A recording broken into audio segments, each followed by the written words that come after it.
The bait I'm going to be using today, again, it's very simple selection. What you find on matches is you go with your expanders, you go with your casters, you go with ground bait, you go with pellets, prepared for every eventuality. And then you draw a peg like this, and suddenly your match becomes very simple. You're faced with a big feature to fish to. And like I said earlier, if you're going to do any good, it's going to be with carp fishing against the rushes. So all of a sudden, your match does become very simple. You can see on my bait tray today, I've got corn and 8mm pellets. When your peg is slightly too deep when it's warm, corn for me is the #1 bait. It's very heavy and very visible, which is ideal for me when the fish are up off the bottom. They can see it and they're not going to be able to stir it up. So corn today will be my #1 bait. Mixed in with it a few 8mm pellets. Again, very big, heavy baits. Everything that I'm going to feed today, I want to go to the bottom and stay there.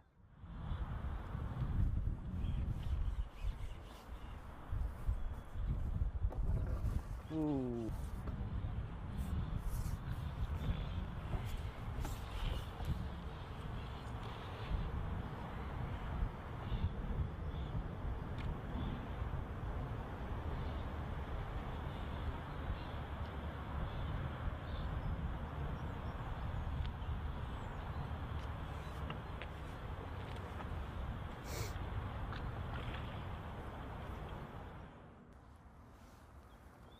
There you go, that's the biggest fish of the day so far, probably about 13 or 14 pound.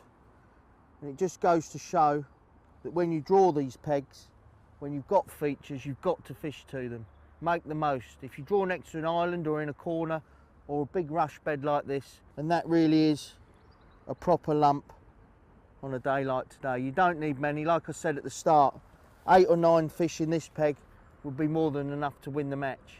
And we've got 5 now for probably close to 40 pound, which again, I think underlines strong gear, durable gear, and positive feeding and positive fishing. Not too many lines, just concentrating. Then it was quite obvious something was in the peg. Still catching an odd rudd and a roach. Gone completely quiet for about 10 minutes, no signs. It is obviously because this big old fish was somewhere around eating that corn, and then the next bite resulted in this fish, and it really is a proper one. But the 8 carp here probably go well over 50 pound. There's 3 in there for probably 30 pound, including the biggest one of the day. Lovely big common. But again, just underlines, if you can draw these pegs and have a good approach, a good positive approach, heavy gear, and don't confuse it, be prepared to sit and wait in one area for a handful of bites, and this will be your reward.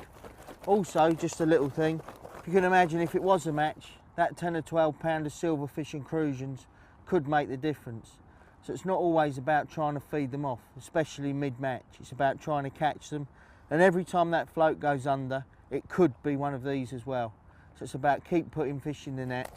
As the match goes on, then start being more positive.